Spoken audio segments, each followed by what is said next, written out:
आज हम बना रहे हैं पालक के पकोड़े। पालक के पकोड़ों के लिए सबसे पहले हमने लिया है बेसन। बेसन में हम डाल रहे हैं ज़ीरा।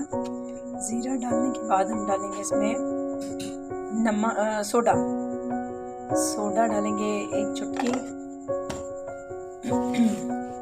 इसके बाद हरी मिर्चें कटी हुई, फिर प्याज बारीक कटी हुई,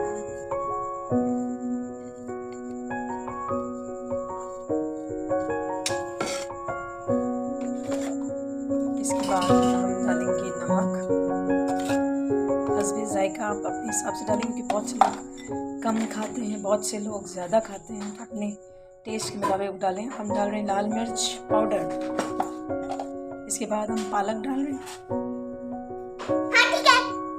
अब हम डाल रहे हैं साबुत धनिया।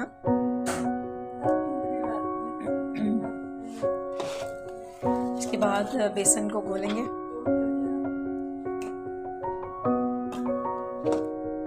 हम इसको पानी से घोल लेंगे अच्छे से।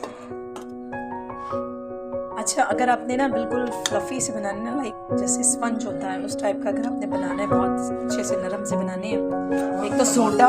अगर आप फ्लफ़ी और अच्छे से पकोड़े बनाने चाहते हैं ना, आप चाहते हैं नरम हो और बहुत अच्छे से मतलब फूले में हो, क्या करना है, सोडा तो डालना है, लेकिन अच्छी तरह जो है ना बेसन को फेंटना है। जब आप अच्छी तरह फेंटेंगे ना, जब पकोड़े बनेंगे तो बहुत स्पंजी से, बहुत अच्छे से नरम से बनेंगे। तो आप कड़ी के लिए भी इस्तेमाल कर सकते हैं, कई बड़ों के लिए।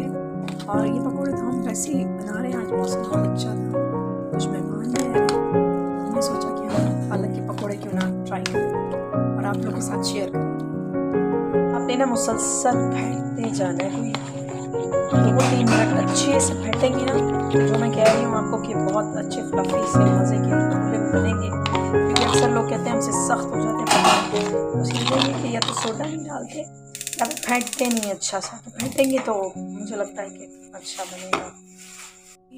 पकोड़े जो है ये हमने डाले इसमें। जैसे ही बन जाते हैं तो हम इसको डिश आउट करेंगे, फिर हम आपको दिखाएंगे। तो गर्मा गर्म पकोड़े तैयार हैं।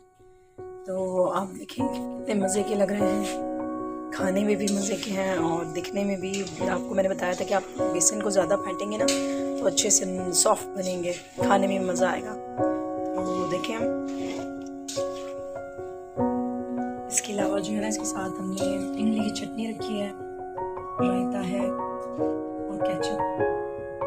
ज़रूर ट्राई कीजिएगा, आपको बहुत पसंद आएंगे पालक के पकोड़े। तो आप मेरे चैनल को लाइक कीजिए, सब्सक्राइब कीजिए और शेयर कीजिए। अगली रेसिपी के लिए दोबारा हम हाजिर होंगे। तब तक के लिए अल्लाह हाफ़िज़। अपना बहुत ख्याल रखिएगा।